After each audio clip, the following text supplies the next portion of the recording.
They're in real places, okay? And they do have an effect on you whether you acknowledge them or not.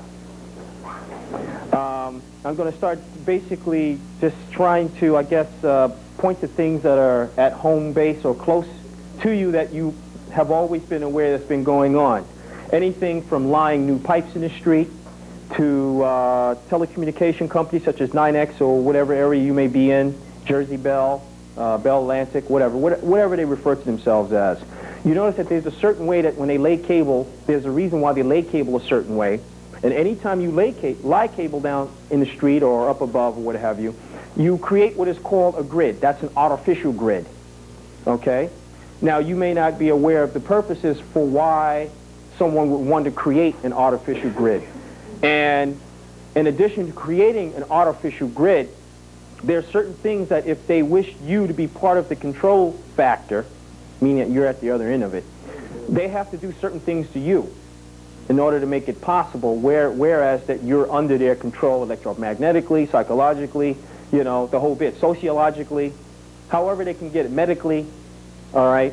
There are certain things that they have to do to you to start preparing you beforehand, but the things that they are doing out here now, excuse me, make sure my nose is okay. It's still there? Oh, okay, good. Yeah, yes, please. I got it right here. These are the soft ones. Well, you know, oh, that's good. I just need. Yeah. I mean, you know, I'd use sandpaper only if I have to. I say, kids, don't try this at home. Thank you. Better. So the types of things that have been going on that you actually see that's being done today, the experiments have already been done with them already.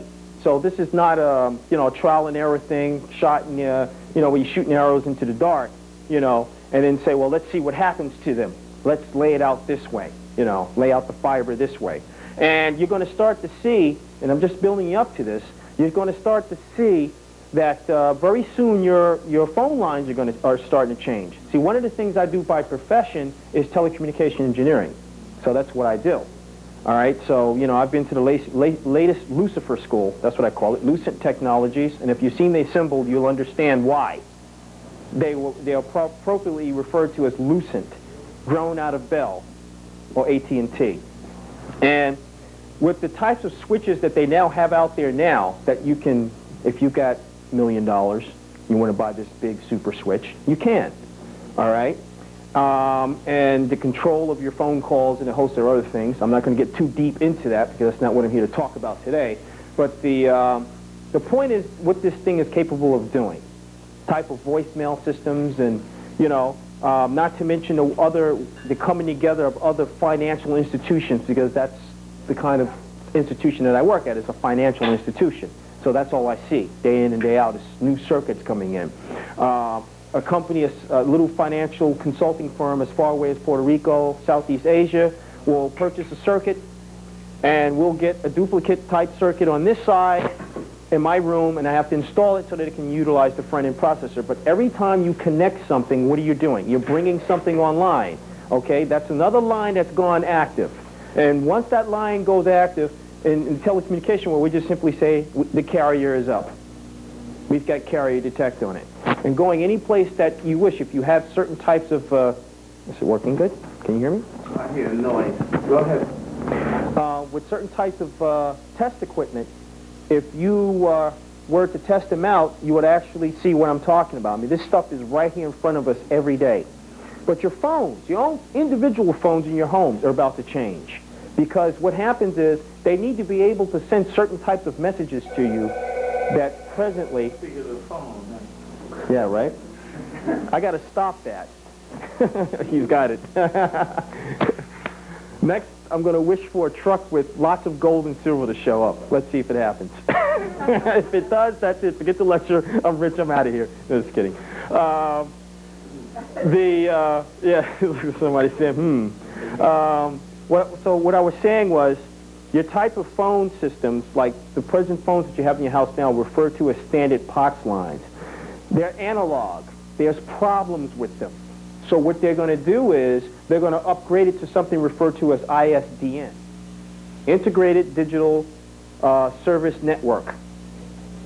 And what this phone line allows you to do is connect to things like web TV with one cable, a phone with video display, whatever else you need to connect to, a computer with a specific internet protocol address we refer to as an IP address.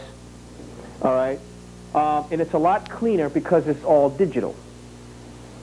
Now, there's a lot of things that are in our neighborhoods right now that are working with respect to that they had to digitize so that it would not interfere with what they're doing with the electromagnetic field. Electromagnetic field is not digital. Okay? It's not a digital field. It's a very basic field. It's something that exists in nature itself. That's not digital. It is an energy. It's a force. And there are certain things that help to, make that come about. Now, if you have something like a standard POTS line, you have an engine on a car running, okay, all these things create what is called an energy field, electromagnetic field. Now, those of you who may not be familiar in physics, I would suggest that you get what they call quantum mechanics for dummies.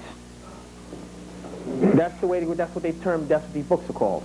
I've got so many books home I'd even try. In the old days when I started lecturing, some of you remember the early lectures, we had practically 2 trunks of stuff out there for everything that, if you had any questions about anything, come right up here and take a look at the book. That's the way we did it. So you wasn't accusing me or anything. That's the way we did it. I still function that way. But I've gotten far too many books to lug out here. And I'm sorry, I'm just not going to do it. I'm sorry, crowd. There's just too many books. But they do have some remedies that you can go out, you can get a simple book, anything on quantum mechanics, anything dealing with optics, quantum mechanics and optics, okay, because what you're dealing with is time sequencing, synchronization of things. So with binary is very exact. So if something goes wrong and you're trying to communicate with me and something goes wrong on your side, we have what is called a time slippage. So they're already trying to get those of us who's in the tech field familiar with using these terms all the time. And certain systems we're hooking up to let you know that the side of magic that goes with it is Merlin systems. Merlin. Name of the modems, Raycal, Excalibur. See, so you would think Excalibur is actually a technical term. It is not a technical term. It comes out of something else. Artemis. You see? That all comes out of something. Okay? And if you know anything about Artemis, just read the Testament of Solomon and he can tell you about Artemis and who and what she was. Okay? But these are the kinds of things that they're out here in front of you already. So anyway, they have to get everything off of this thing that would interfere with them creating their electromagnetic fields into this new technology. So you're looking and saying, hey, great, this is great. I've got a phone line now, which is ISDN, and I noticed that the problem, the frequency, the quality of the signal is perfect. Great, I like it like this. But what you don't know is what you're really being prepared for. Okay? And then you go out and you take these shots within, the immunization stuff would help to lower down your body's own biostatic or electromagnetic field, which makes you more susceptible to electromagnetic control. See, because when you're talking about electromagnetism, what are you talking about? When you're talking about portals and grids, what are we really talking about here? You're talking about energy in a nutshell. Okay? You're talking about a particular kind of energy. All right? And one of the things, see, on grid lines, there are some do's and some don'ts. You see, they sold us this line, this package, that to justify the Cold War effort with building up nuclear stockpiles to say, if they launch on us, we'll launch on them. And there'll be total annihilation. So we bought that. We didn't know any better. Okay? Now, had this been us 400 years ago and further back, we would have known. Because these are the kinds of general understandings that we had as a people. Okay? We had these kinds of understandings. One of the things that I recently have read had to deal with grid lines and nuclear detonations. And one of the things that it was pointed out is because of the way that a nuclear warhead, when it detonates, not how it's made up, but when it detonates, the kind of energy that it releases, why you just can't arbitrarily drop it on any point of reference you choose. In order for warheads to work properly, they have to be dropped on the grid line themselves. So that's one thing. So this whole thing, this whole idea about we got them now, okay, and now all of a sudden we've got peace, supposedly. So what are nations allegedly doing now? They are allegedly destroying them, right? How are they destroying them? By detonating them underground. Where are these underground facilities that they're detonating them at? They're on major grid points.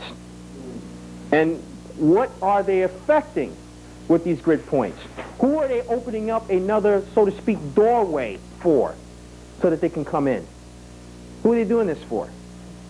It's not for your benefit, and it may not be for their benefit. So everything is like they sit around with their fingers crossed. Okay, we hope that, you know, these characters who are about to let in are friendly. Cross your fingers, cross your toes. Go ahead, bang. All right. Also, what they've been able to do with the detonation of these warheads, because again, it's energy, it's radiation, it's what? Gamma, beta particles. They're able to transmit information with the detonation itself, the radiation itself, acting as a catalyst, a vehicle. It's like a telephone. All right? Now, on the other side of that, they're developing telecommunication equipment which is referred to as real-time reckoning. You know what that is? Right now, if I wish to call someone in California, pick up the phone, okay, and as I hear the phone ring, it's ringing over there.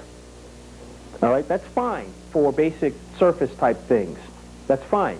But what they're trying to do is they're trying to get you to a point where they're working again with grid lines and points of reference here as well as in space and wherever else they show up with respect to the sun and any other planetary body that's in this system and beyond. When you're talking about modes of travel, there's different ways to travel. And I guess it can be said that when you're playing some of these videos, but not so much the videos, but some of the games you can take home and you're going into black holes and portals and things like that, cyberspace, but what are you really talking about here? What makes that so different as opposed to straight line travel? Get in a rocket, blast off, and go fly out towards Uranus. What's so different about that? Okay, but it's not only that though. The whole point is that all of the elements are still against you, in a sense. You haven't mastered anything. You haven't really mastered anything. So the folks who are the far more advanced peoples than we are, and in some of these games like Masters of Orion, if you have that one, I have that one. They actually rate the different home worlds according to the class of technology, class of, science and development. So they would look at us and say, this world is probably rated, generally speaking, as people walk the street, on the level of a 1.5-year-old in terms of consciousness. That's how they would rate us. And someone, let's say, who used to live on Mars would be rated as that of a 63-year-old man. See, that's how they do this. So regardless of how old you are physically, it's not related to the actual consciousness of the planet itself. So you look at the consciousness of the planet, because it is a living entity, and you look at the consciousness of the people who's on the planet, and from that they should know really why you are here and what you're supposed to be doing.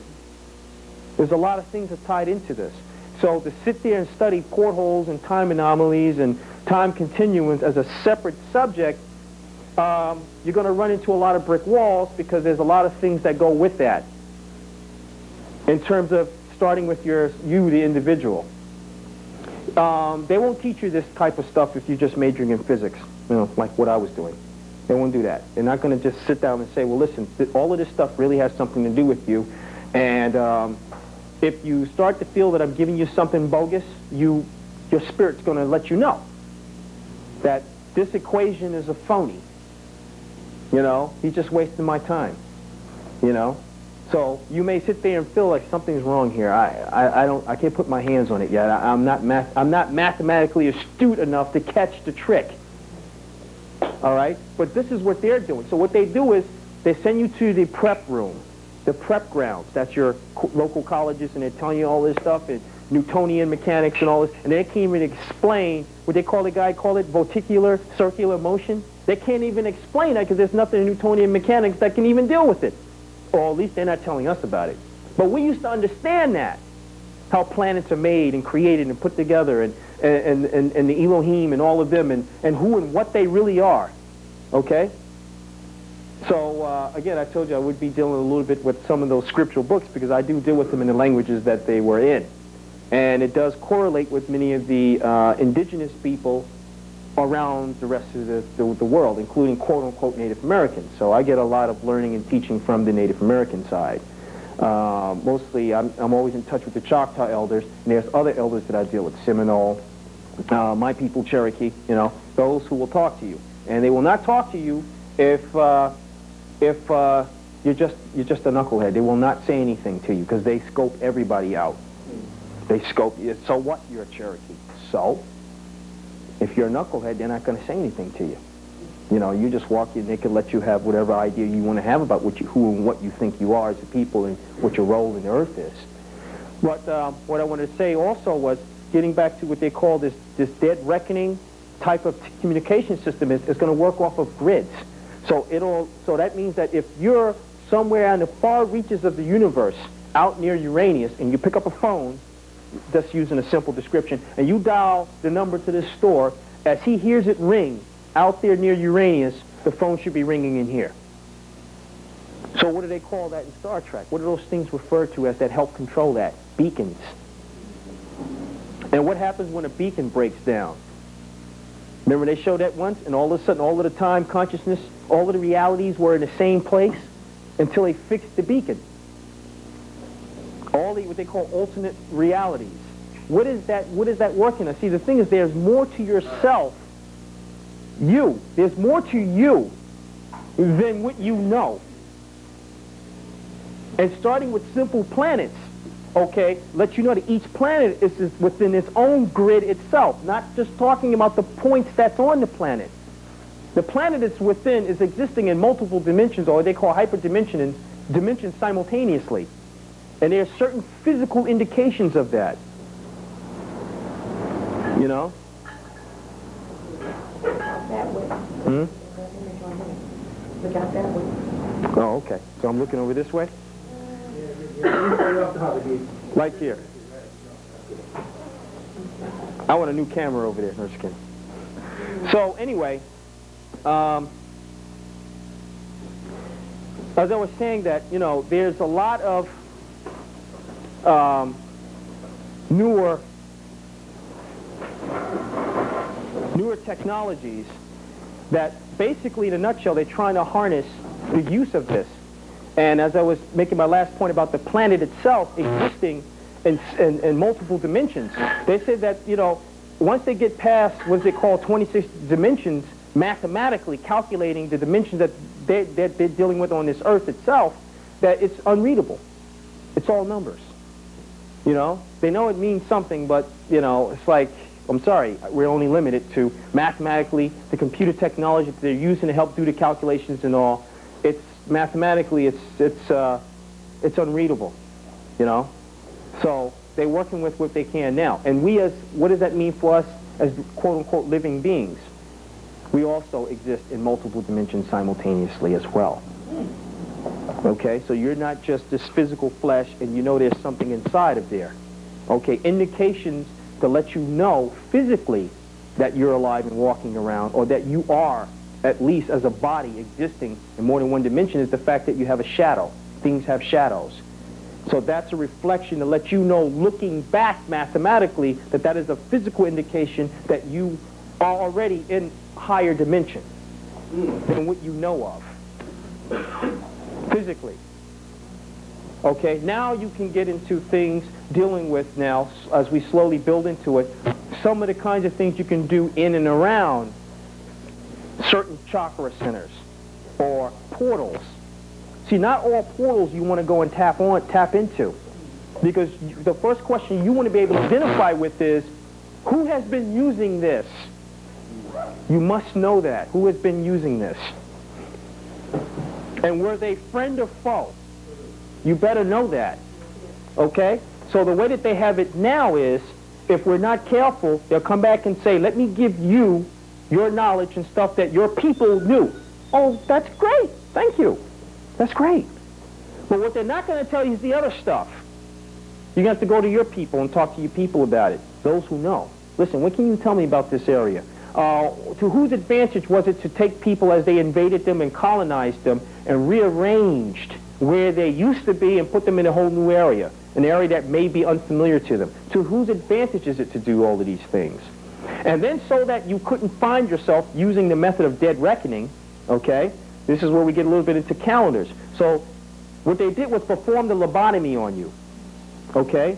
They took out the core of your knowledge from you, and they have it, but it has not made them any smarter. Because what they're doing now is putting rips and tears into things with respect to time continuums and things like that, because time is a separate vector all by itself, meaning it's a separate item that's just out there, okay? And if you're familiar with the Old Testament, and Moses said to the Creator, he said, can I see you? I just want to see you. Who are you? And he said, well, I can't show you. I can't show you who I am. I can show you the past and everything that has happened in the past. And I can show you the present. But it's not to your advantage for me to show you the future. So Moses is like, so who are you? I am time.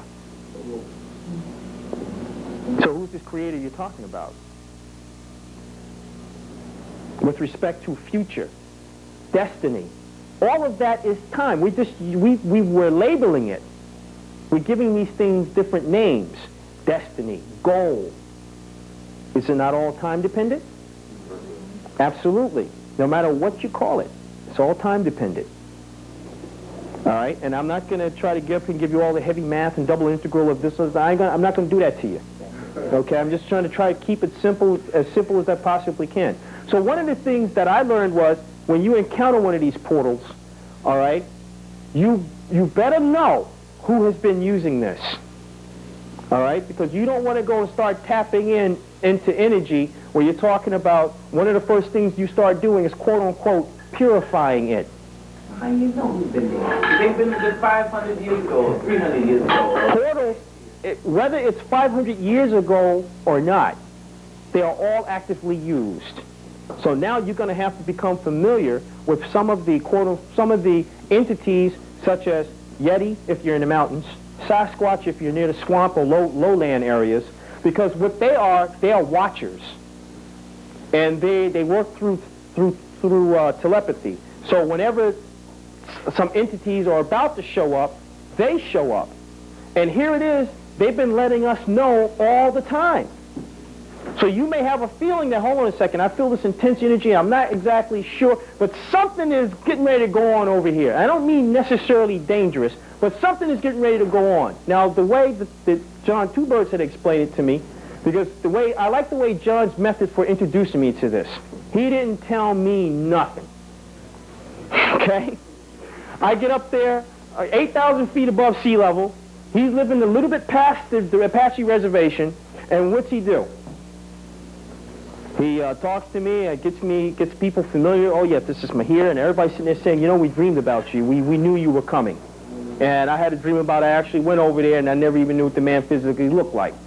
All right, so all of this stuff is happening like this. Everything is all synchronized.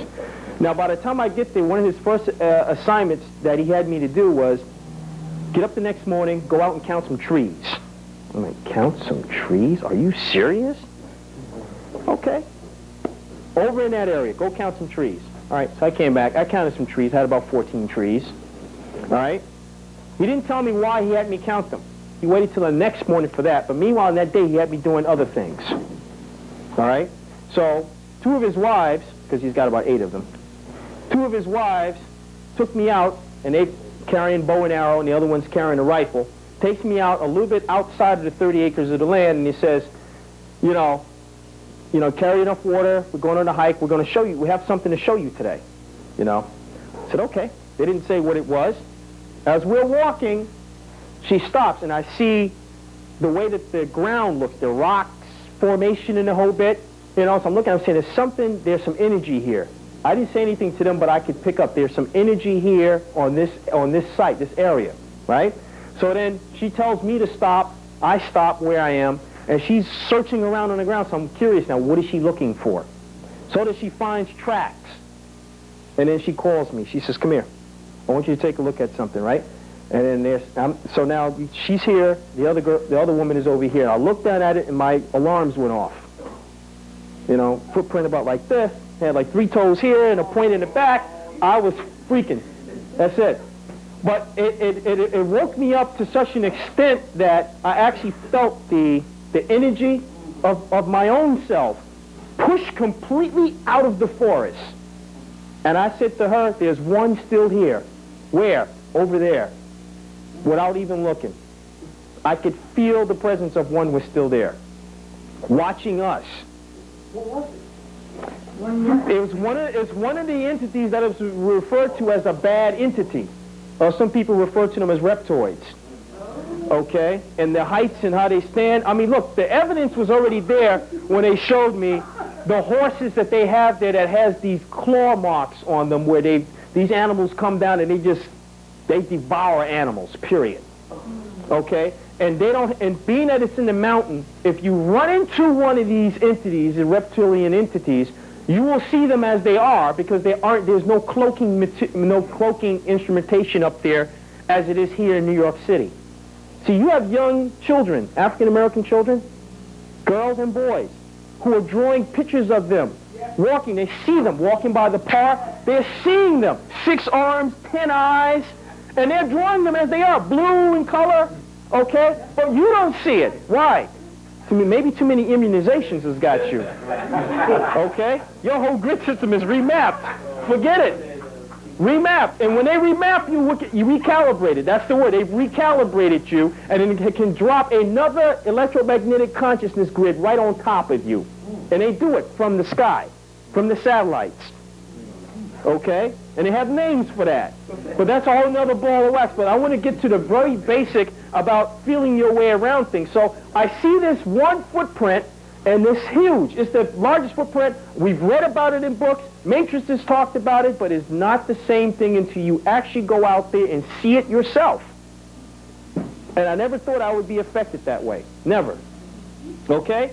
So, after I calmed down, and I made her aware that there's one out there. Because when I looked at the footprint, all alarms went off saying, bad, enemy, no good. Okay? And my alarms just went off. I just went crazy for a moment. And she said some people who they brought up there, they really thought they can handle it. Okay? So instead of lecturing to them like they used to and try to prepare them for it, they just, you know, they used to do that. And then take them out there. They said people still lost their minds. Some people actually, in their estimation, went crazy behind that. So I'm seeing this and I'm calming down. As a matter of fact, I was so alarmed that my wife was waiting for me to call back home in New York because when I got alarmed, she said the babies was crying. And she thought something happened to me while I was in, that's what I said, I felt my field pushed completely out of the mountains in New Mexico, and it was like, without thinking that my daughters picked up on it. Both of them. I had no idea that they picked up on it, but they picked up on it. I felt it. It was like a ring. It was like it was like I was in a casing, and now the casing was broken. I just shattered through the casing, and now I can adjust my field as I need. So I may have been in there a vacuum of some sort and didn't realize all these years that I was, and it took that to happen.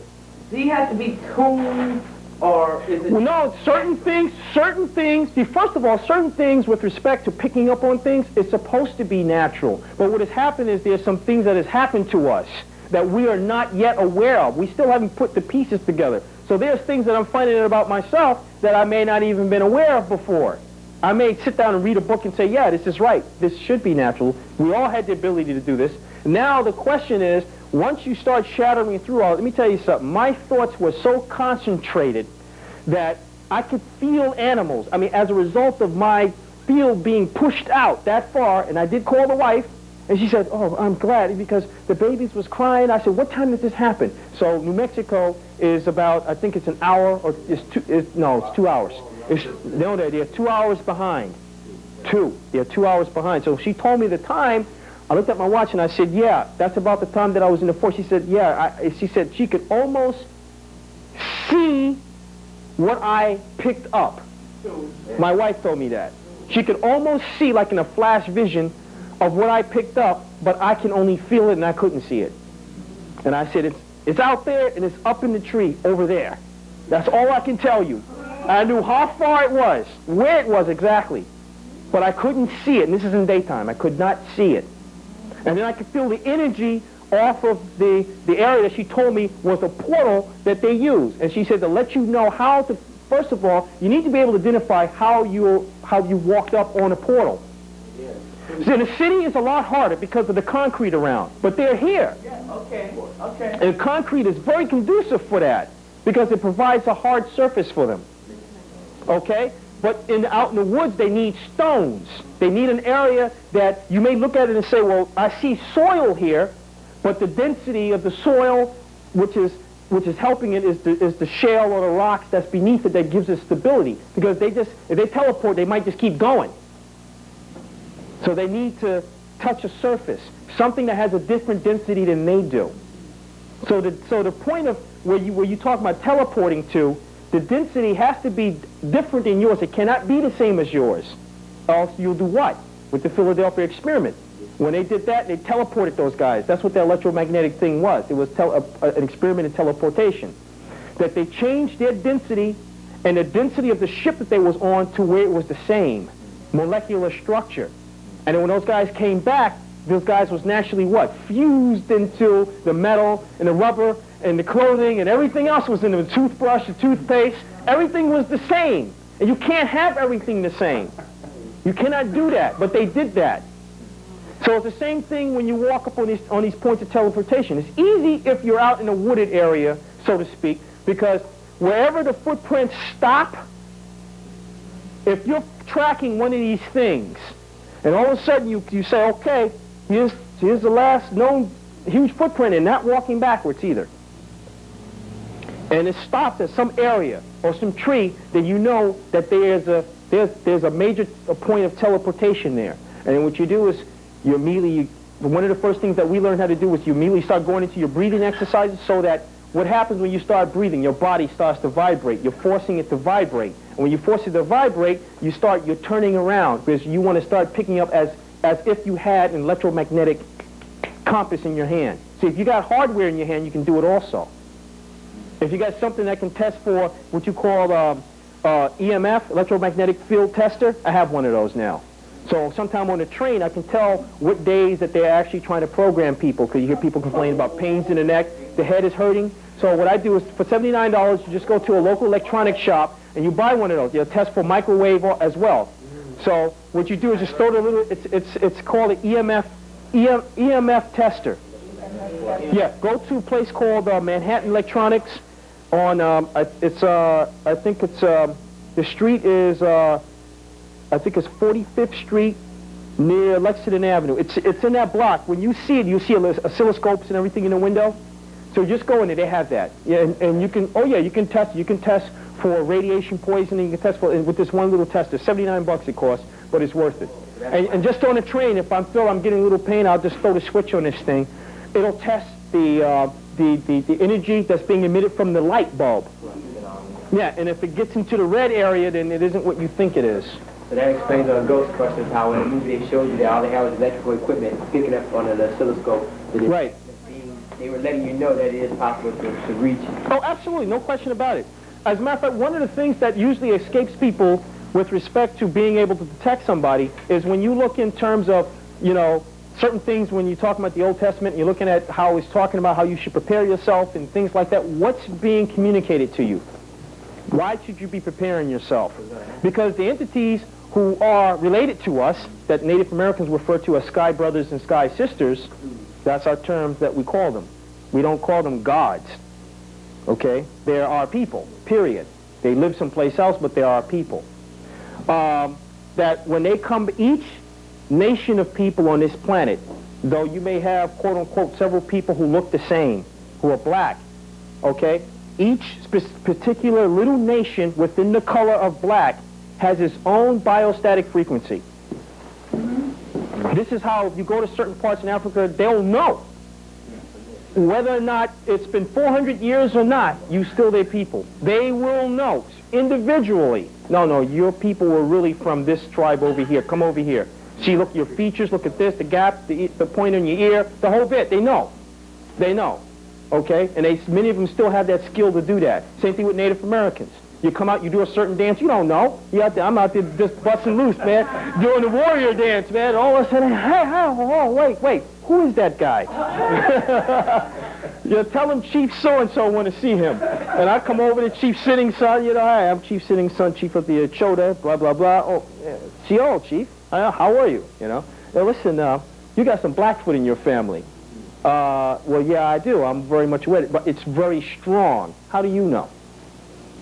Because of that dance right there, not many of y'all do that dance, like how you do that dance. I'm like, okay.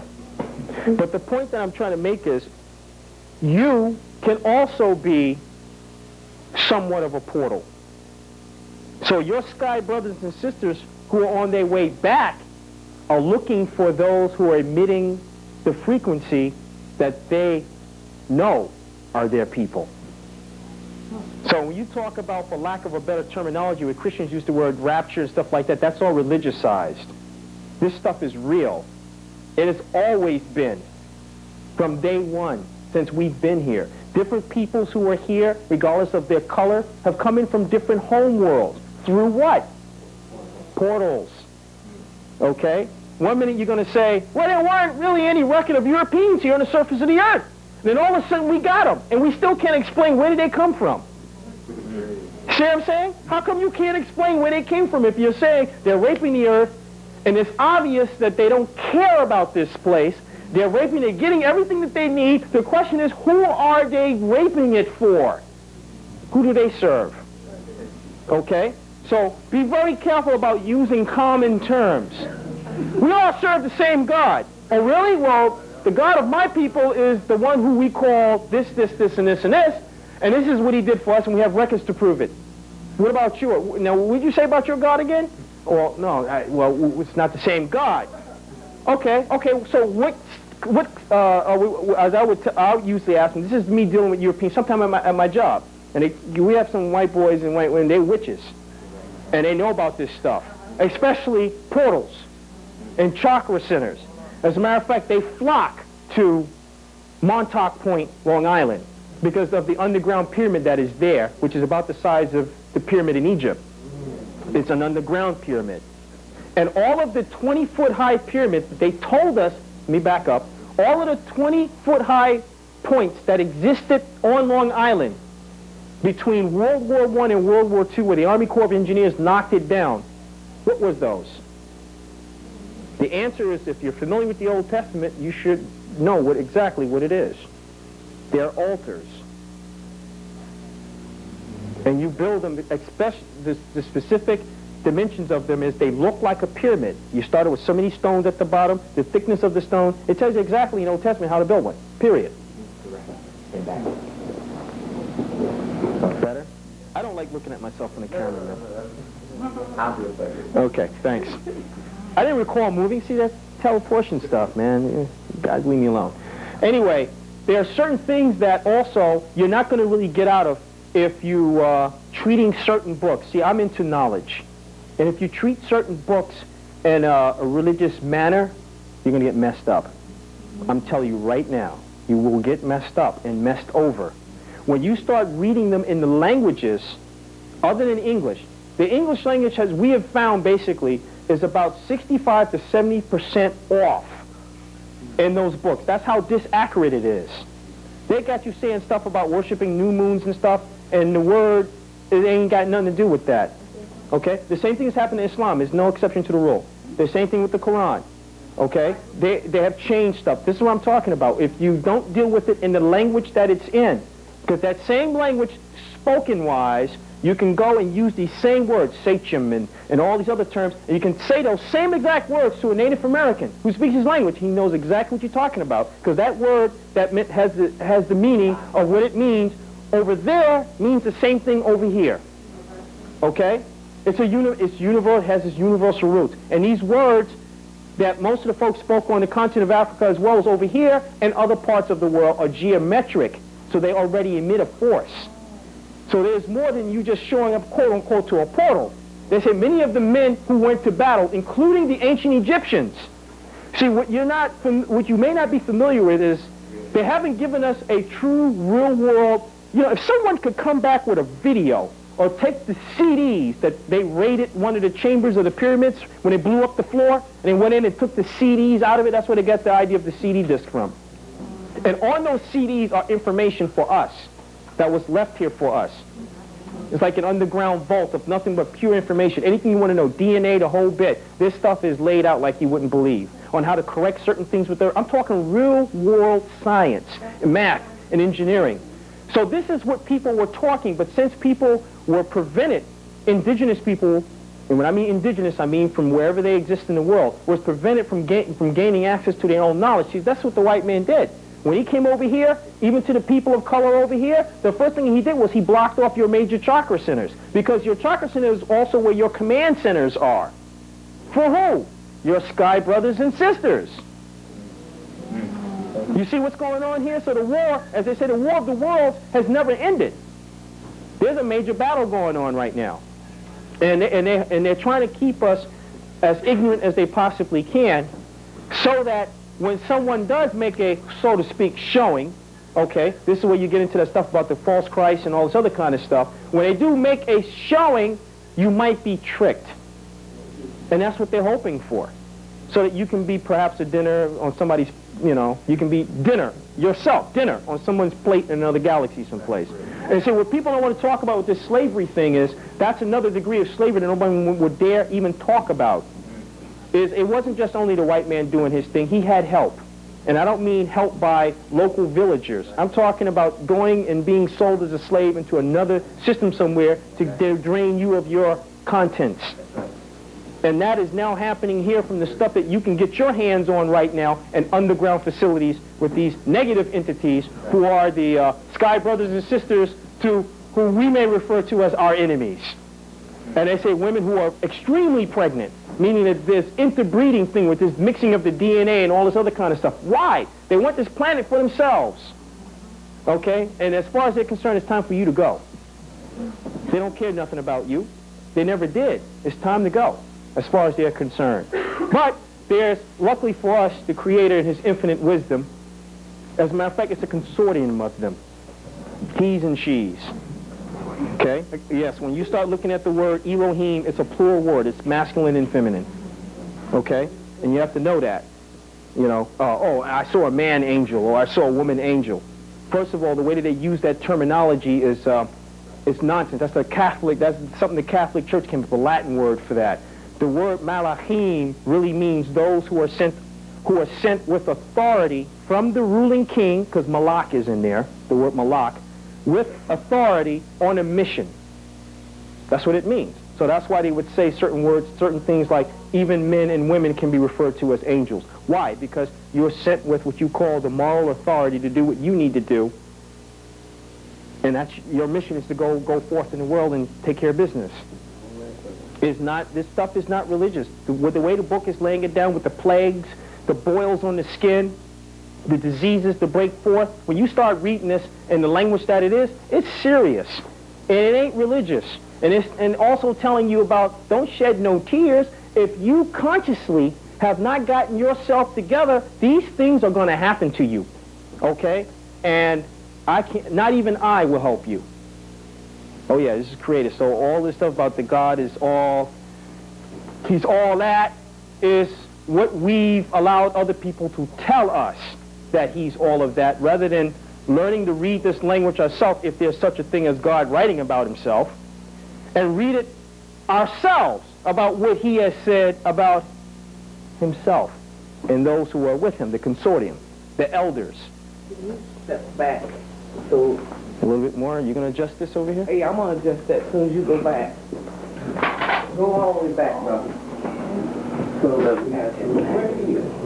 I mean, are we touching any spots right now or what? Yeah. You have it, brother. You know it. Yeah. You're a rock, man. All right, so some of the things, because I know that some of the things that I'm pointing on are some things that you may say, you know, what if they wasn't really being straightforward with these words here? Why are we over here singing these religious hymns? What's going on? What's going on here? What about the slave thing about, you know, the chariots coming to carry me home? What is that talking about? My sky brothers and sisters. Plain and simple. And some of the terminologies that you're going to find when you start reading these words, and in Hebrew, like another word is safa. That was the only way they could actually use to describe a UFO back in those days. All right? There was no technological term that they can use. And proof that they exist, I don't even need to get into that because we all know that, yes, there's other intelligent life forms out there, and some are our friends and some are not. Well, how do you know who's friend is not? By vibration. You'll know that.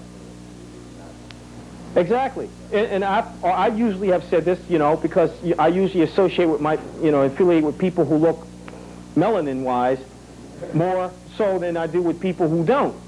And the whole point is even folks who look quote-unquote Native American, we pick up on it right away. Hey, man, this person's got the spirit of a serpent. And they don't have to say anything to us. And then, hey, listen, I think I should do some pipe. You know? And let's bring the right energy and force into this place. And this is what we do. This is what certain ceremonies are about. Certain ceremonies, well, we don't do anymore because the environment in that we're in, it's not set up, is not conducive for it. All right, but there are certain things that we still can do. Now, when you're at some of these chakra centers, okay, or these portals, it's not always easy to pick up if it's used for a bad purpose or good purpose. You're not going to always pick up on it. And you have to be able to pick up between one that has been used as a natural point as far as a portal and an artificial one. You have to be able to pick up on that. And with artificial ones, obviously you should be able to distinguish between what is the difference between an artificial portal and one that is made, regardless of who made it. With anything artificial usually has some fallout, some residual, something left behind that can either be good for you or bad for you. It's the same thing with certain UFOs that will actually land and touch the ground. Some of the energies and things that they will leave behind might not be good for you. You can make your own portal, though. Is that what you're talking about, this artificial? No. I'm not talking about that. That's interdimensional, hyperdimensional.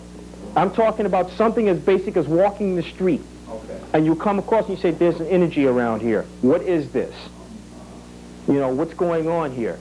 So the thing that you would need to, if you can get information on the areas that you're in, is to find out, well, one, is this a natural portal, meaning it's just been here for like ages? It's always been here, okay? Or is it an artificial one? Because you might think it's artificial if, for example, you've been walking the street all this time and you've never picked up on an energy shift. And you know that you probably have experienced energy shifts. Let's go back 3 years, I guess. 4 years, maybe. It's a hot summer. You're walking down the street and all of a sudden you swear the ground moved because you felt a shift, but not enough where you would fall down. Okay? You felt like an energy that shot right up through your head and all of a sudden something is partially separating. You feel consciousness and something else, but not to the point where you're going to pass out. So what's going on? Okay? Not only does the Earth have portals, but the Earth itself is within the range of a major portal, which is out in space. There's a lot of things going on. Everything is interrelated. So now when you start looking again at some of these other books and you're talking about those who quote-unquote serve the Creator and how they travel and the speeds in which they can travel is beyond grease lightning. Why? Because they're utilizing what's out there. There's no hocus pocus to it. In basic physics or mechanics, they will tell you that if you have the capabilities to warp space, meaning you have control on time, if you can warp space, meaning fold it over, as many times as you need, you can actually do what they call hop from one point to another point without much effort. You can do that. So, what are they showing you in Star Trek? Warp factor 9. So when he says we are approaching warp 9, what has he told you? We've folded space over 9 times. That's what he's told you. Now, folding space over 9 times has nothing to do with the speed. You still need something that while you're folding over this time continuum, okay, you still need something that you can use to give you some kick. So theoretically speaking, you can, if your car has the ability to fold time over 9 times, you can fold time over 9 times and still be traveling at 50 miles an hour. Of course, you're going to get to your destination extremely fast, folding it over 9 times. But the way that this man wants to do it now is he wants to move beyond the speed of light and then be able to fold time over 9 times. That's what he wants. He wants to travel at, quote-unquote, the speed of angels.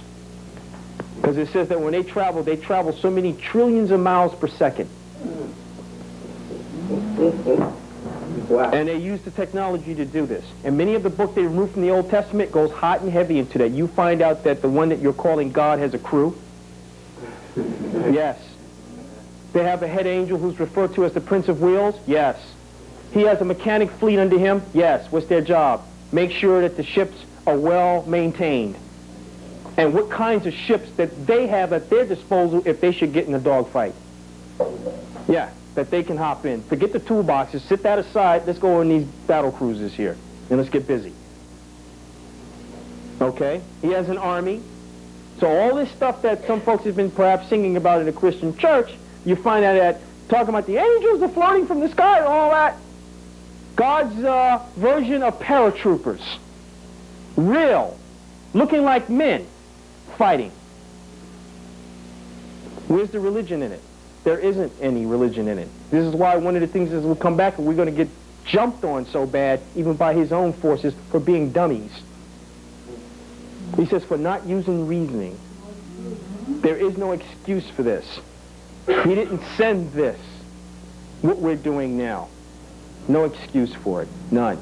And he says he will not have any pity on us, and don't we even bother shedding a tear. Just stand still and take it. He's going to drop the axe on you. That's what he said. He said, when I hit you, I'm going to hit you with everything in one punch. And you're going to know who I was, and you will be sorry that you didn't do what you're supposed to do. Period. And that's coming straight out of the Hebrew, back into the English. Not the way the English has been telling it. Okay? And as some folks would say, oh, well, we found the Bible to be racist and prejudice. Yeah? Well, if you read it in the language that it is, no, it's not. Because what is the first nation that's going to be given its due recognition after all this smoke clears? Ethiopia. And then another nation, and then, quote-unquote, the Israelites shall be third. So it'll be the Ethiopians, the Egyptians, the authentic Egyptians. We know who we're talking about, right? And then, quote-unquote, the Israelites. They will be third. Ethiopians will be first with respect to their status and some other stuff. That's the way it is. You can find that in the Old Testament, man. No joke about it. None. So where's all this other stuff that people are coming up with? I don't know. You find that many of the men of old using portals, even especially over there in that part of the world, had what they call, they used the English, when they're writing this, they used the English word to say escape death. What they did was they went from one portal and was teleported to another part on the surface of this earth. And the stories are the same over here. That goes back into like Methuselah's father, people could walk in and out of time. Yeah, exactly. Exactly. This is exactly what we're talking about here, because all of these things ultimately is dependent upon time. And time has its own vibration. Time has its own vibration. Oh, you can bend it, reshape it. Look, this European back here is putting rips and tears into it, which is causing other dimensions to fall into this dimension. This is what's going on. Especially at Montauk, all kinds of craziness and madness is going on out there. One white woman actually had enough guts, and she's been writing some stuff up on the internet. I've been reading her stuff. Very good stuff. And she, no, it's under one of your pages, buddy. Under the Aziz and Moore's page site, when you start getting to all that other stuff that you give everybody links to. Something like that. It's under there. And I'm reading, I'm like, oh, wow, look at this. So she's talking about her own people being fools and what they've been doing. And as a result, they've got other kinds of entities that normally exist on a different kind of plane and dimension who are now here. Now, if you read some of the other literature that went before, we had this problem before when the people of Atlantis was here. We had the same problem where they started opening up too many portals and all this other stuff, doing all these kinds of things with crystals, and now you had these different entities who did not need bodies. They didn't need physical bodies. And now they were in your physical body. So now, what's the terminology referred to as today? Multiple what? Multiple personalities. They said that all that simply means, is that there's more than one entity existing in your physical house than should be. They call them the children of one and the children of Belial. That's in the in Revelations where they talk about Michael and the devil supposed to go on that war. The devil is kicked out of heaven along with these things. That's referring to the Atlanteans. Well, not only that. If you also look at it, also told you where the main headquarters was. If you can read that same verse which you told me in Greek, okay? Because the devil or the beast, there was war in heaven. Orion. That's the Greek word. So it's giving you a real place. There was war in Orion. And the devil, or the beast, was where? Or the dragon. Okay? Okay, that's the term it used, right? Draconian, the Draco system, which you look up in the sky and see as what? The Big Dipper and the Little Dipper. But guess what? Using portals in space, okay? When you're talking inter-universe travel, there's different universes out there. The Draconian star system wasn't always there.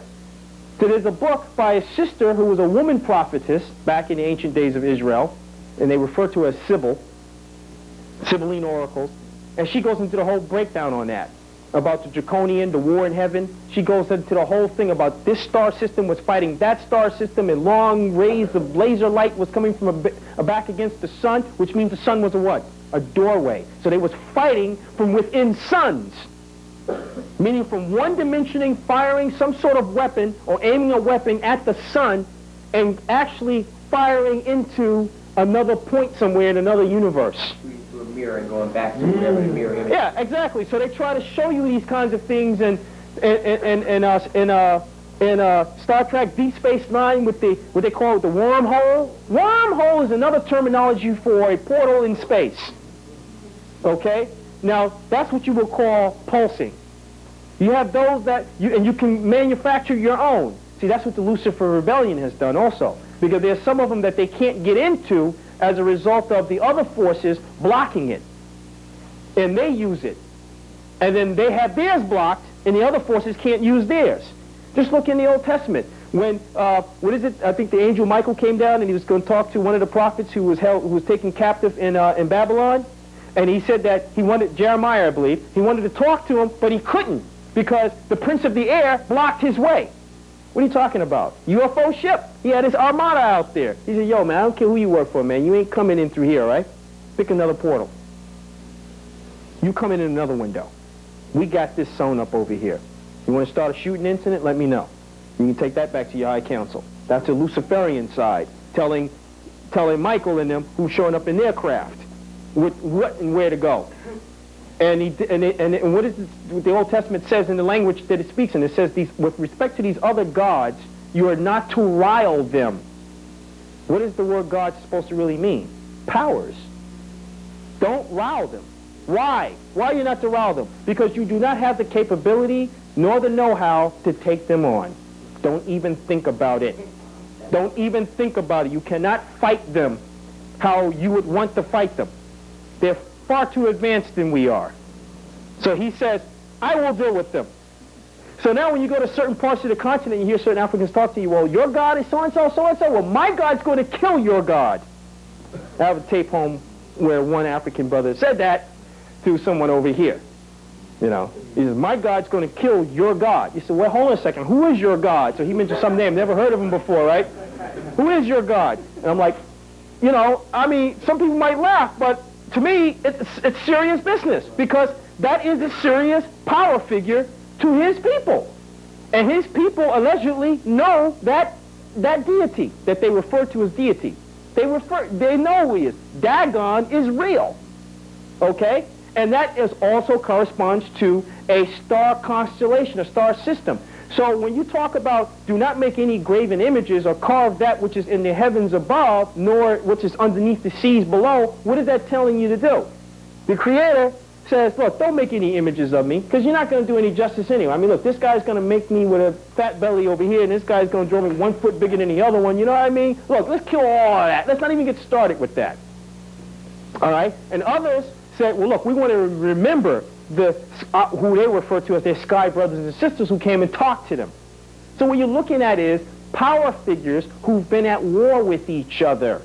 That's what you're looking at. And to a certain degree, depending on what we do with ourselves, can spell whether or not we get mixed up in the crossfire. Because that's what's been going on. If you look at how the Egyptians how they lost their power with respect to the diseases and stuff that fell upon them, was what? In simple terminology today. You don't have to read no Bible to figure it out. Germ warfare, period. Now, what do the world have in its arsenal today that if they dropped it on you would produce boils on your skin? And you drown in your own fluids and everything. Mustard gas. All right? Which also does what to you? Puts blisters on you. Very bad boils and blisters. Very bad. But what I'm looking at is, we're looking at that and saying, now let's go back. So we're not talking about the Egyptians falling down in battle as a result of them being a ragtag unit. That's not what we're talking about here. Because the Egyptians had advanced radios in which they can speak militarily to each other. They call them what? Beasts that could speak. That's another term that radios are referred to in the ancient days. They're not talking about talking to a donkey or a horse and it could talk. No, sorry, that's not what's going on here. All right? Many a times when they went to invade and take down the Assyrians, the Egyptians, they did what? They had engines that was powered by some fuel that composed of mercury as a fuel. Very clean, doesn't pollute.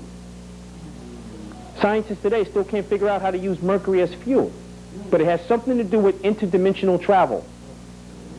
If you can build your own craft. During the days of Abraham, what did he say about, with respect to his own times? That they were building what? Jet engines in his days. And the diet that they had for those people who were already being trained to be pilots, that's in Abraham's days. But we're not giving the full picture. We're just giving a little religious synopsis. We got a guy walking around with sandals, and he's got a straw in his mouth, and some barley in the hip pocket, and he's just this great groovy religious guy. I'm not saying he wasn't good. What I'm saying is how he's presented to us. This is how he's presented to us. And most of the prophets who became prophets went to what? Schools for what? On how to be a prophet. So they were taught all of these mystery systems and knowledges of what we call mystery systems. They were giving the exact sciences, men and women. Okay? This wasn't a question of only the men knew it. Women knew it too, and they knew their stuff well. Very well. All right? You have women who can tell you when, in those days, when the moon showed up, because the moon wasn't always part of this system. And go check with the Aborigines. They'll tell you too, when the moon showed up. It was an artificial what? Invasion craft. And when it showed up, the women began to bleed. So they blamed the moon on making the women sick. Yes, this is in their culture, and it's in some of the Native American cultures over here too. And star systems that used to exist that no longer exist. You can go back and read Sister Sybil's stuff that you can get in the Old Testament pseudepigrapher books, big hardbound book, and she goes and tells you about the war in heaven and all this and this, that, and this star system used to exist and it doesn't exist no more because it was totally obliterated by the people from this star system. And then the Taurus system took on the system in Sagittarius. Oh yeah, it goes on. And Draco removed itself from where it was to a new point. So we look up at night and see Big Dipper, Little Dipper, Draco. That's Draco. The Draconian people lived there. but they weren't always there. They were previously located near another star constellation. And they did what? They moved it. So remember, Phil would talk about this. The planet is also a spaceship. It's also a starship. Your sun, you can just take everything and move it. And if you can figure out how to pass through your sun, you can reposition your sun. It's kind of like hopping. But everything is what they call the Lagrange coordinates, where it has to be exact, where wherever you place the sun is not going to move. There are certain points that exist between the Earth, the Moon, and the Sun that if you place an object out there, the Earth and the Moon can move all at once, but it needs no extra help or no energy to be put into this object to make it move. So they found that certain quote-unquote alien artifacts are really accurately located today in these points that are out there in space between the Moon and the Earth itself, and they refer to it as the Lagrange coordinates. And it uses whatever electromagnetic energy is between whatever is out here in your universe. And it needs no extra propulsion whatsoever to make it go. None. So there's a lot of things that's going on here that there's more things going on than what I can actually stand here and talk to you about. So what I'll have to do is break this lecture up. So this is just a basic overview. Everything from walking and being able to pick up the energy, all right, to certain ceremonies that you can perform. See, some folks don't get too locked up on a ceremony. It's what you're saying. It's what energy you're putting out at that portal. You say, no, this portal's bad, man. We got to close this portal up. Why? Look at them footprints. And wherever you see the bad footprints, you see the good ones too. So I saw a footprint that you would refer to as a human footprint. That's the Yeti people. And that bad boy was big. And occasionally around the land, because they're friendly with us, they don't eat us, they don't do any of that kind of nonsense. They're known as watchers. You can find them mentioned in the Old Testament pseudepigrapher books, again, which used to be part of the Old Testament. Okay? And mind you, the Catholic Church made the decision, remove those books, because they're of no spiritual value to the people. We want them to have this lobotomized book. Take this. They put in what they wanted to put in, and they took out what they wanted to take out. And the original set of books, according to the Old Testament, said they used to be 204. So now you walk around with 69, 72 books. That's a joke. Where's the rest of it? They took the meat out. It's like some guy put a corkscrew and he just screwed the whole thing out and just removed the core. And just left you with the donut, the hole. Left you with the hole. And you're trying to remap. You're trying to remap. Now, here's the beautiful thing about once you start locking on to things that are geometric. Let me give you an example of geometric. Holograms. They're geometric. You want to know why? The difference between that and a two-dimensional photo. If I cut up a two-dimensional photo, I have no way of remapping it to get the full image back with just the corner. A hologram, you can do that. You can do that with a hologram.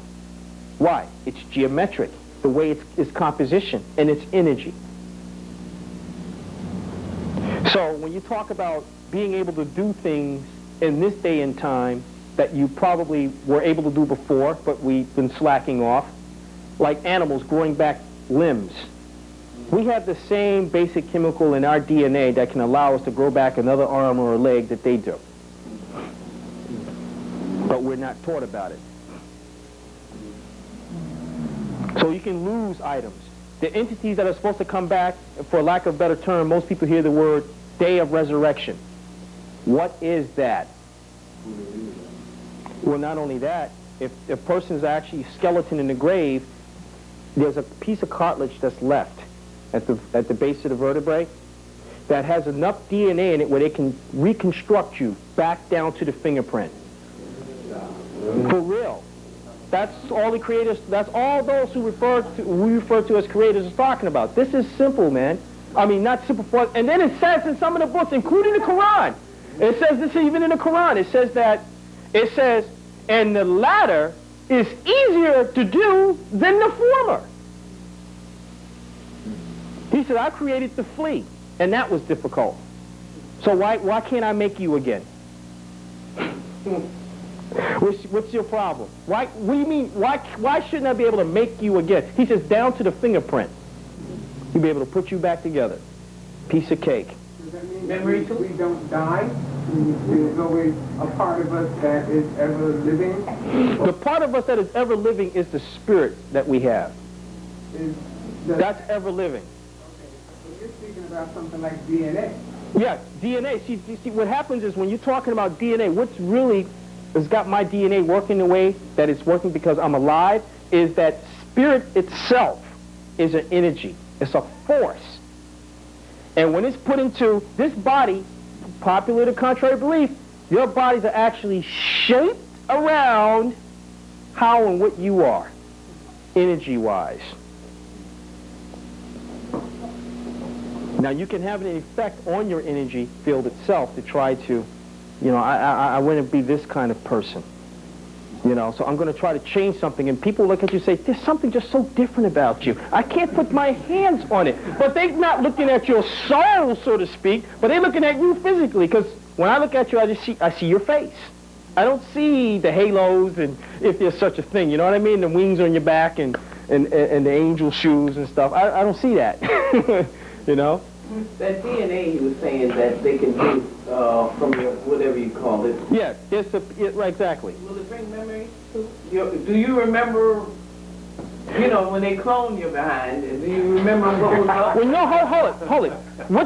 What is it that's part of your soul that really has something to do with your thinking, more so than your physical brain? Your mind. Okay. That's not physical. That's spirit. That is what actually does the problem solving for you. The brain is just a vehicle. That's all it is. It's like I need something right now that I can make it go and work on some number crunching problems for me. I need to bill 100,000 customers, and I don't want to take the time right now to do it. So I go and I set it up on the computer and I walk away. But the idea to do it came from here. So I walk away. That computer is busy right now. So my brain is like that computer. It's doing a whole lot of other things. Plus, it's a control mechanism for all of the other physical components that I have in my livers, my kidneys, okay? And the signals are just riding up and down in the body saying, check this. Is lungs working? Yes. Everything synchronized? Yes. Heart synchronized? Yes. All right, there's a problem with the artery over here. So let's try and compensate. So this is where you start getting the compensating. You look and say, hey, brother, you don't look too well, man. You know, but he's still hanging on because the body is designed that way. No, I'm talking about what you said earlier. You said the skull is a skull, and then there's a thing that they can make your DNA. No, at the base. Yeah. There's DNA. There's a piece of cartilage just left that has a piece of, and it says for some reason, everything else can disintegrate in the grave. The bones go to dust, but there's this little piece that will not do that. So now if they clone you, I mean, put DNA in... Well, these entities, first of all, that we're talking about this is much more than just cloning. This is what the Egyptians used to talk about with regeneration chambers.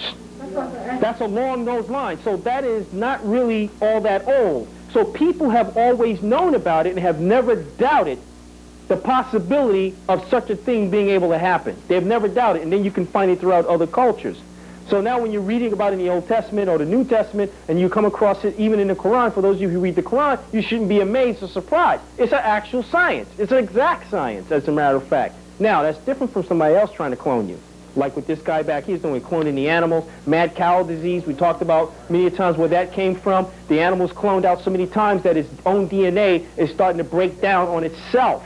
So you get it slobbering from the front, slobbering from the rear. So how do you know you're actually eating a real animal, let alone fruit? So you be very cautious, because the Old Testament gave you a law in the book of Leviticus that deals with eatable and non-eatable. You see? And the same thing with, unfortunately, many Muslims get out to eat the shrimps, lobsters, and all this other kind of stuff. I'm just simply saying, if you follow that persuasion, then you should know that the law says eat that which has been made lawful. Now, how are you going to know what's been made lawful is you're going to wait till your scholars sit down, and they're going to dictate to you and say, well, we made a ruling on it. And the ruling says that you can actually eat the scavengers of the sea that's down there cleaning up the bottom of the sea, because it is considered fish and catch of the day. This is what they've done. That's madness. Certain animals are put here, instead of building computers and doggone street sweepers and stuff, you send a hog out into the street. That's his function. It's your biological sanitation department. It cleans up stuff. I mean, what do you think? Think about it. What did people do even back in quote-unquote ancient Egypt, Ethiopia, and all these other places? How come they didn't have a problem with landfills? How come you don't read about an ancient landfill? I can't seem to find these things. What's going on? How does reincarnation play? Reincarnation, now you're talking about your body is now back. Okay, we're talking about your body. We're not talking about what other people talk about. You was here before, and now your spirit keeps coming back, and getting more experience. I can't really talk about that to the extent to simply say that, obviously, the spirit and soul is an energy. It does not die. That's number one. And with other entities being able from different dimensions as a result of what's starting to happen now with this man messing everything up back here, working with other aliens who are saying, yeah, do that, that'd be good for you. And then they run off in a little protection chamber somewhere, and you sitting there going, all right, they said do it. Okay, here we go, cover our eyes. Press the button. Boop, you know, hey, look, we got visitors in here. See what I'm saying? And then the visitors go from that point to another point. But this is what's going on. This is the way this woman physicist explained what's happening today with this quote-unquote new direction at physics and trying to find a final theory. You know, I don't remember her name right offhand, but you can look her up on when you go to, you give them the web page and it can go to Leading Edge.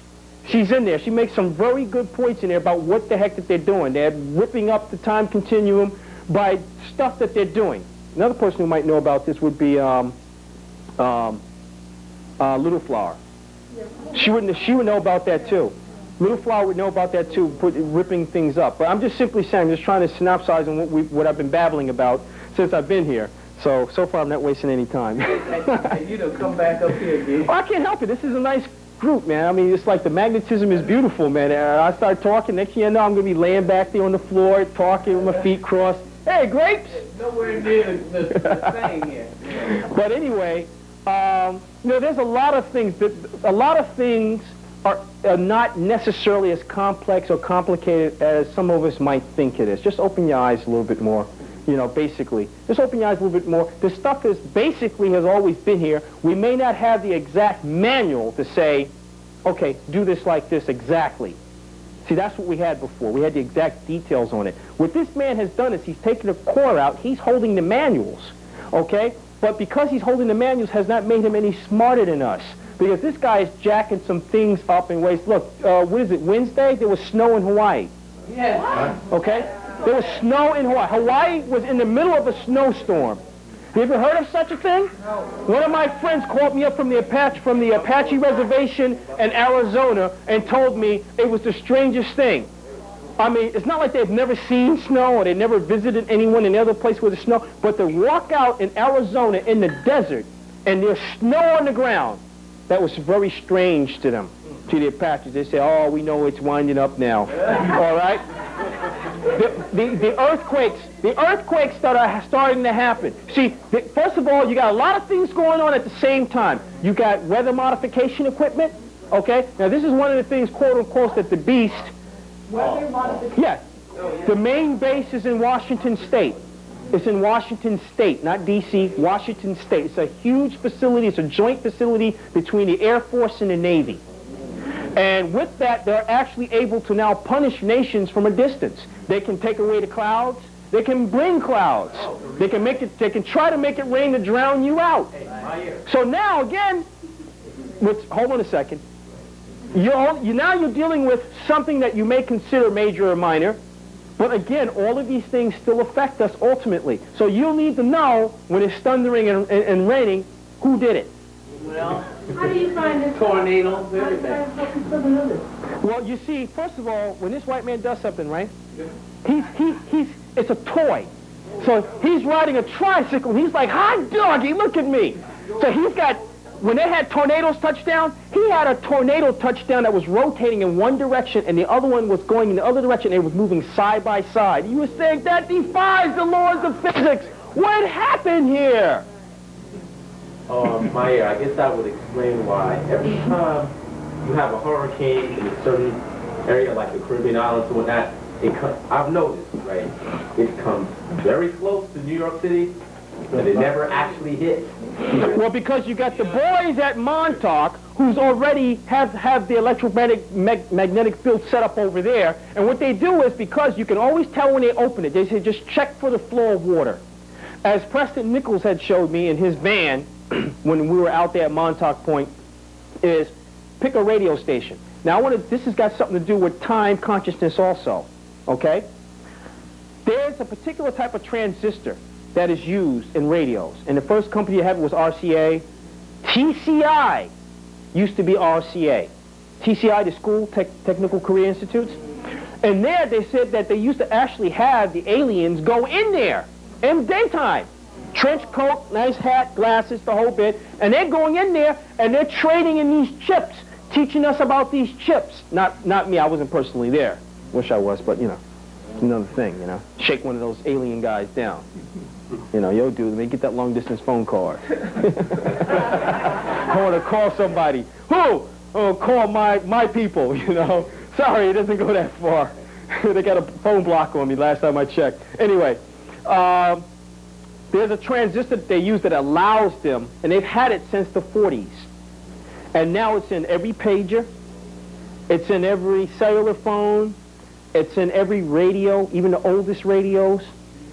It's, yeah, and they call it an SB transistor.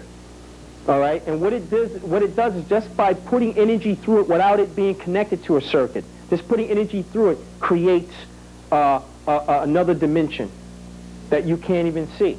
And sometimes if you got cable TV, which is a perfect example, and even whether it's on or where it's off, you feel the energy continuing to come out because they all use that technology. And with that, cable television, what makes it so different and unique is the fact that it's coax. So you transmit and receive on the same wire. And it's shielded, so it doesn't allow for any errors like outside interference, or as they would say in Coulomb's law when you were studying spherical and cylindrical symmetry with respect to charges jumping out from other places and going in. So they teach you why they have insulation, to prevent that. And when it's shielded, it means it's grounded. So any charge that comes in through the rubber portion will strike this aluminum type base, and it just dissipates. It's absorbed, but it never makes it to the core of the actual wire itself. So does that explain why your TVs, like especially like digital TVs, that if you don't unplug them, that they can watch you while your TV is off? Well, they can watch you. As a matter of fact, if you look on the back of your televisions as well as your computers, it will tell you what, there's some FCC something there. Why do they need to do that? With this computer that's back here in the back room that's turned on, if I have the right equipment, I can actually know what he's got up on the screen without walking into the store. But you know what the Russians and Americans do to offset that is they have these vibratory type of strips which emit, just pulsate any kind of crazy or wild energy. So on all the embassies and consulates, they have, their windows are treated this way. I learned that when I was in the service stuff, that they did that, and I knew why. Because with just the right type of mic or antenna they can pick up, they can actually look at a screen in the car or some other place at some remote distance. They can actually see what the guy's typing on his computer. Because it emits a frequency, a radio frequency. Why the cable company? That's why they tell you when you take off in the plane, if you have any laptops or anything out that's like that, they tell you to please turn them off. And then once you're up and his equipment is good and he's got his bearings, he knows where he's going and he's flying, he's going to be a certain distance, then he tells you, okay, you can pull out your laptops and wherever you got and cell phones and stuff and you can use it. Yeah, they tell you that. And I know why they tell you. And just before they land, they tell you to shut everything off. Before they even start to descend, they tell you cut off everything because it can interfere with the aircraft's navigational system. They tell you that, point blank. That's what you were just talking about in terms of like them treating their windows to prevent certain types of yeah, espionage and snooping and spying. I got a document off the internet where this one guy had did some research on the CIA, and in Russia, they were experimenting with what they call electronic carrot, aiming electromagnetic beams at the U.S. embassy. I remember that. And guys was getting cancer. Yeah, right. And folks were actually getting cancer and stuff like that. I think when they were doing it, I think I may have been in Germany at the time because I remember an article showed up in the paper, or it probably didn't happen when I was there, but they talked about it in the American Stars and Stripes. They were talking about that happened. But it's a lot of stuff going on. It's you know, what can I say, man? You know, what can I say? There's just too much stuff going on. And some of the stuff that we're talking about mathematically, it's like you can figure out the mathematics. The mathematics may or may not be important, especially when you're talking about energies and existing in more than one dimension, because a portal, that is the prime feature of a portal. If you just talk about the word portal, should tell you that we are in a world that it's in more than one dimension at the same time. Or else you couldn't have a portal. You really couldn't have one according to the way that they work and the properties of them. Okay? And a portal is not exactly a physical thing. It's more of an energy type thing that's dependent on time. So some portals open up at a certain set time and they close automatically because it's using what? A natural chakra point. It's like a heartbeat of the planet. So it opens up. Boom, boom, boom, boom. And then you have others, and then you have others that they just stay open. And they're on the earth also, and they're also natural. Well, they show it to us every week, I mean, as entertainment and flyers, you know. Oh, absolutely. Yeah. Yeah, all the different worlds, but not only that, like in the old days, like I was saying, you know, with the Egyptians, it was the same thing with them. I mean, these guys can go to a certain grid point on the planet, and next thing you know, these guys are like marching on your capital somewhere else halfway around the world. Like, where do these cats come from? Okay? They knew that kind of stuff.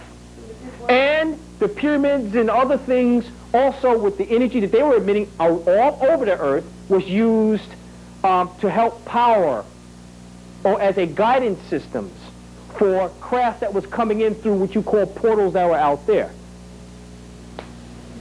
So now you got folks with technology using these portals, and they're coming into certain windows. And the point is that they can see this. This can be mapped.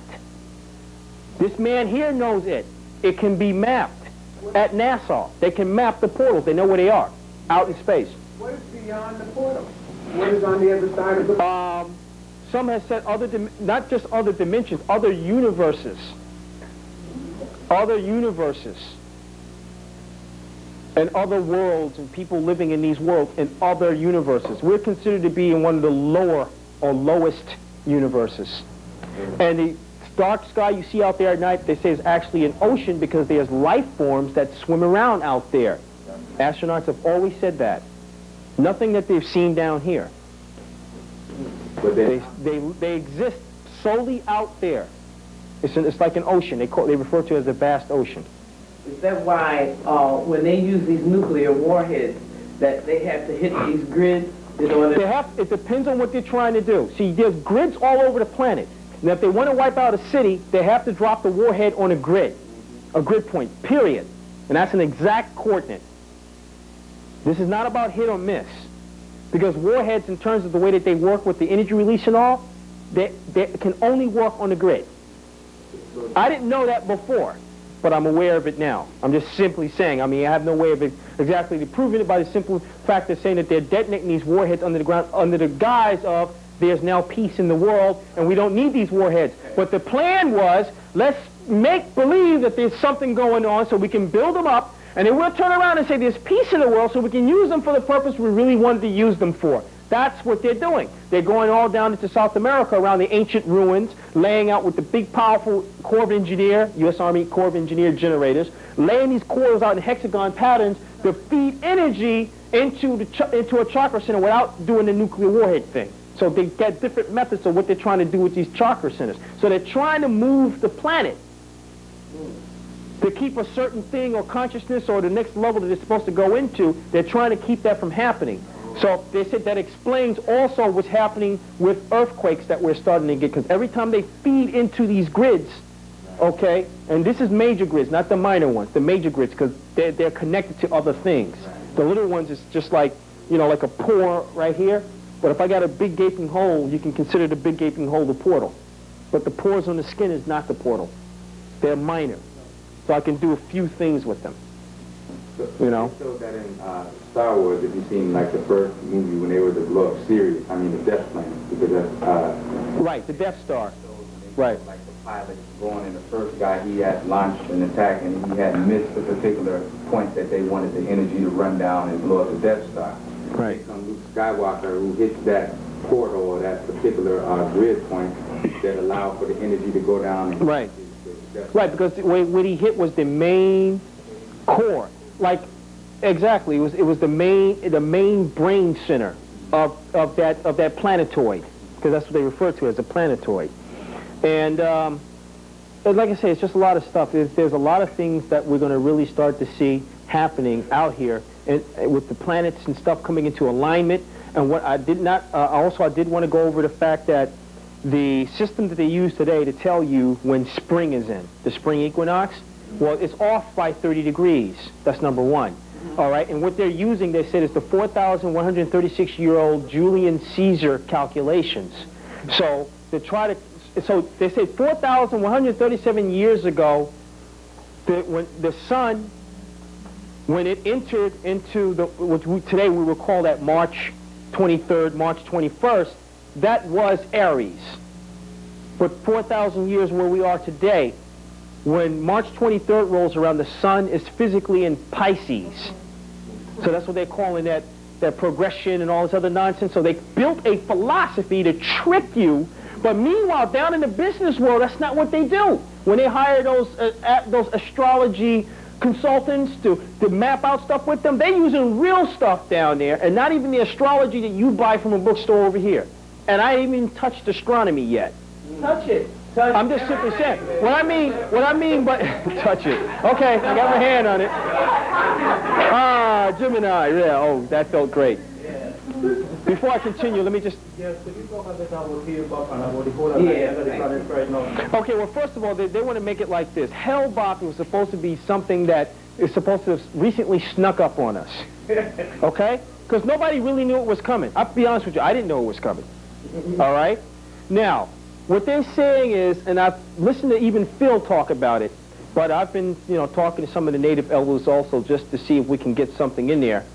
And one person referred me, go back to the Old Testament pseudepigrapher, go to Sister Sybil, and see what she was saying about it and what the Creator showed her with respect to what's going to happen as a result of all these things. Accordingly, we're going to get pounded. All right? But this thing that is coming is supposed to be alive. Yes. It's a living thing. Okay, it's not just a rock. Okay, remember, out there is an ocean.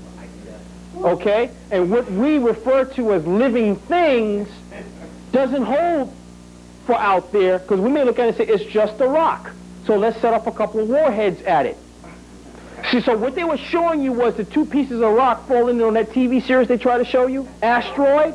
That's what they're talking about, Hellbop. So they're trying to prepare you in your mind. Actually, they're trying to now give you two sides of the coin. They're trying to show you, yeah, we can take this thing on. See what I'm saying? And we can just wipe this thing out. But in other literature that we've read regarding the approach of Hellbop, but they didn't call it that. Even the people who was trying to let us know the real deal. They said that they have detected 50 different frequencies coming from that one major rock, which simply meant that it is intelligently controlled. And so they said that, look, we're in for an invasion. But some of the white boys have sat back and said, but we're not going to sit here and just take it just like that. Okay? So I'll be damned if I'm going to let these niggers go. They mine. I own them. Okay? And I ain't letting them go. Huh? The Hubble telescope. Oh, absolutely. But every time you turn around, they keep going to tune this thing. Now, hold on a second. Now, if this thing is using, okay, electromagnetic sensors, what are you talking about polishing mirrors for? I mean, what the heck is this? Come on, if you can go get a basic handbook on optics and sit there and read about that. Once a mirror is damaged, keep this in mind, once a mirror of that type is damaged, you cannot repair it. So they showed you that bag of garbage. You cannot repair it. If it is damaged, the only thing to do is replace the mirror. That's all you can do. Okay? It's the same thing with fiber optic lines. If you put a kink or a bend in it, and it's actually bent, it's no good. You got to replace the whole thing. Because now you're dealing with the effect of light refraction and everything else in there. So you don't have what you have. Your signal is now distorted and warped. So you got to replace the whole fiber line. Or unless you, and not only that, you can't even repair it. You can't splice another fiber line into that fiber line. Sorry, you got to replace the whole thing. That's the way it is. Because what happens if you cut it and you say, well, look, I think I can fix it. If you cut it, what happens? You got yourself you got a mirror right there, right? And you got another mirror right there. So now you got these laws of physics that are now dealing with the refraction of light bouncing off here and here and here and this, and then it's like, but are they going to be in sync? I don't know. So now you got to try to be as accurate as you possibly can with making sure that when you lay the two cables down there that they're actually the same height. Okay? It's just too much problem, man. Run another cable. Run another cable. They don't have a person that they refer to as fiber repairs. And it's glass. Yeah, exactly. Okay, you ain't splintering that. But it's a lot of things that, you know, that we're dealing with. So when you talk about that, they talked about a long time ago, back in, I think, the 80s, that they're supposed to have picked up 50 frequencies from this rock that they called that was coming through space that was on its way here. But they didn't exactly say what the rock was, but they didn't call it a comet either. Okay? They didn't say it was an asteroid. They didn't say that. They just simply left it like that, 50 frequencies. 50 frequencies? What's going on here? You know? So, what I wanted to say about the calendar system is the actual spring equinox is around April 20th or April 21st. And you know how you also can figure it out? If you just get a simple astronomy CD and you put it into the computer and you type in, let's say, a date, and you want to see how the constellations, where everything is, it's not dealing with astrology. Astronomy is a science. It's an exact science. So it's going to let you know exactly where things are. So when you look and say, wait a minute, the sun is actually in constellation X, but they said it's over here. They told me it was over here. So that's what you're left with, what they told you where it was. All right? So then you start reading the books. So I went to one of the bookstores and I picked up a little book called Handbook, Astronomical Handbook of Calculations for Calculators. So I don't have to write a computer program. I can just sit and do simple things. So I found out a couple of things. They said that the number of days in a year, see, if they can change your way that you see and perceive time, then they got you. They told you that the exact calculation, and they also tried to pin this on the Egyptians, and I don't think that them boys came up with that. There was 365.25 days a year, because that is not the path that the sun travels in an ellipse, not a circle. If you do a circle, then you can come out with 365.25. But what some of the Old Testament pseudepigrapha books said, the number of days in a year was 364. So this man that people even referred to as Jesus kept a 364-day solar calendar. How did he do that? And they got another trick for you, is in the year 2000 or 2003 or 2005 or 2007. They're trying to decide. They're going to reintroduce the 364-day solar calendar. Now, if they didn't know the truth, how are they going to do it? If they didn't know the truth, how can they do that? Based on what? So I'm sitting there trying to figure out how many days it is if I try to calculate an ellipse. It's very hard. It's very hard trying to do it that way because what you're dealing with is something that's like an oval. So you get a hyperbola and a hyperbola over here, and then you're trying to do this angle and forget it. It's a lot. You're going to have a lot of, and the thing is, how infinite can you get? How much of a slice can you take? And you can't use that as an approximation for the entire thing. Because at each point that the sun is moving, if it's within an ellipse, it's a different calculation, it's a different height, it's a different angle. But if you make the assumption that you're going to do what is called take the mean calculation. You see, this is another way the white man says, okay, hold on to your hats, y'all. You know the real deal is very hard to calculate. Yeah, so we've got a trick for that. Standard mean.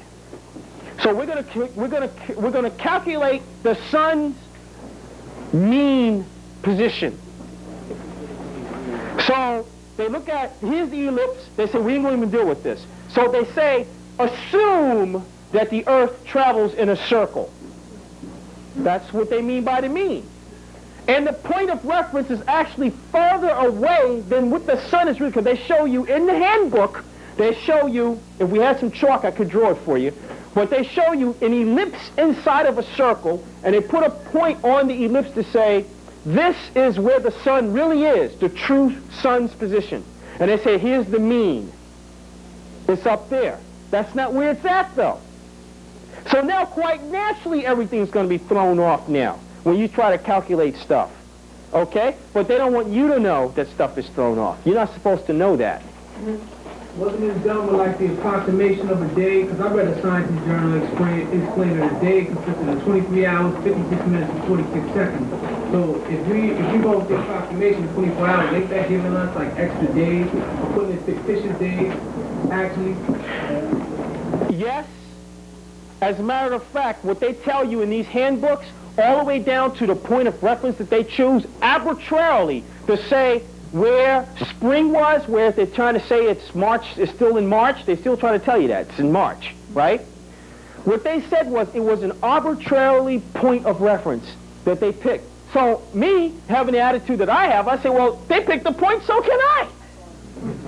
See, so that's the attitude. Now, this is the point that we're reaching that is really is starting to disturb them with respect to law and what we're doing with common law, constitutional law, and other things that we know. And you can ask Brother Jelani about that. It's like it's a psychological blow for them. So now it is, you got somebody looking the way we look, and we're saying to them, listen, this is what you're going to do, and here's why you're going to do it, because I said so. And they're like, no, something wrong here. No. That's the wrong face and the wrong color, the wrong hairdo telling me this. Do you know who I'm talking? Do you know who you're talking to? Yeah, I know who I'm talking to. I'm talking to somebody who's on his way out. Do you know who you're talking to? Oh my God, we got a problem. You better call Joey. We got a problem here. This is not in the script. They're not supposed to be up here talking this stuff. They're not supposed to know this science like this. Hold on, let's go back and read the script. And they go back and they get the script and they come to us and say, listen, your ancestors agreed to be quiet about this since we've been here enslaving them. Now, can we get you to follow the script? No, I'm not for that. As a matter of fact, if you hand that script to me, I'm going to burn it right before you. I'm not living according to that. No. So that's the problem they're encountering now. So we're telling them, no, it's wrong. Your days of your week or what you call are wrong. They're off. And the Jewish boys, they acknowledge what I'm saying. They're old-timers. They know, oh, yeah, that's right. Sabbath day is really on such and such day. Yeah, right. Listen, wait a minute. If you know that, then why aren't you doing it? You know? And I said, I know why. Because you can't get caught doing the right thing, because before you was called the Khazars in the mountains, the sky people who brought you were known as the Serpent people. And the Russians referred to those people who were up there in those mountains as children of the serpent, or serpent people. In Hebrew, the word would be Yeladim bin Nakash, children of the serpent.